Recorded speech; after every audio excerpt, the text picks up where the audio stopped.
ஞானானந்தமயம் தேவம் நிர்மலஸ்படிகாக்கிருதிம் ஆதாரம் சர்வவித்யானாம் ஹயக்ரீவம் உபாஸ்மகே. வணக்கம். ஏல்பி ஜோதிடர் உங்கள் லோகநாதன், கோவையிலிருந்து. அட்சய இலக்கண பத்ததி ஜோதிட முறையில் இந்த வீடியோவில் நம்ம பார்க்கக்கூடிய நிகழ்வானது சந்திராஷ்டமம். பொதுவாக சந்திராஷ்டமம் எப்படி பார்க்குறாங்கன்னா, ஜனன ராசிக்கு கோச்சார சந்திரன் 8ஆம் வீட்டில் பயணிக்கும் பொழுது அது சந்திராஷ்டமம் அப்படின்னு எடுத்துக்கிறாங்க. சந்திர பகவான் ஒரு ராசி கட்டத்தை கடக்கிறதுக்கு 2.25 நாட்கள் ஆகும். அப்போ இந்த 2.25 நாட்கள் அவங்க உதாரணமாக மேச ராசியில் ஒருத்தர் பிறந்திருக்காரு ஜனன ராசி அப்படின்னா, அவர் சந்திர பகவான் விருச்சிக வீட்டில் பயணிக்கும் காலத்தில் சந்திராஷ்டமம் அப்படின்ற மாதிரி எடுத்து அதை கணக்கில் வைக்கிறாங்க. பட் நீங்கள் அதை ப்ராக்டிக்கலாக அந்த காலகட்டங்களில் அவருக்கு எதாவது கடினத்தன்மை இருக்குமான்னு கேட்டிங்கன்னா கண்டிப்பாக இருக்காது.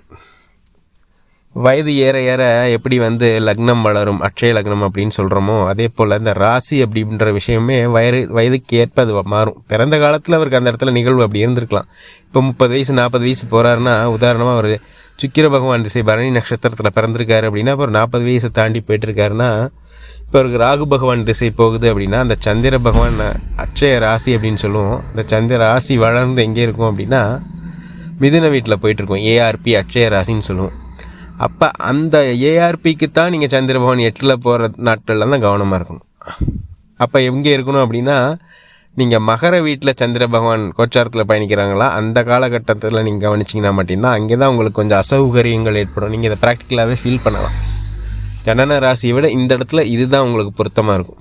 அப்போ அந்த காலகட்டங்களில் நீங்கள் முடிவுகள் எடுக்காமல் கொஞ்சம் பொறுமையாக இருந்து கடந்தீங்கன்னா அது சாதகமாக இருக்கக்கூடிய தன்மைகள் இருக்குமா நான் இருக்குன்னு சொல்லலாம்.